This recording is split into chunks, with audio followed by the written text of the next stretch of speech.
us know what's going on here tonight? Sure. At about 7:47 p.m., our officers were called out to a residence here in the 4400 block of St. Anne's Way in reference to a domestic disturbance. The initial call said that a mother was fighting with her son and that the son was tearing up the house.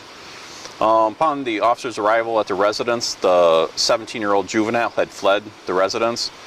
He had taken a vehicle and drove off.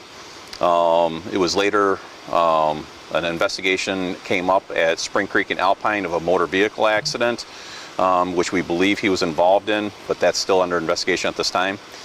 As the officers were at the house talking to the witnesses and the family members at the residence, finding out what had happened, they heard a large crash in the basement. The two officers that were on scene went down into the basement. They were followed down there by the mother and the grandmother here at the residence. Once they reached the basement, they encountered the 17-year-old juvenile.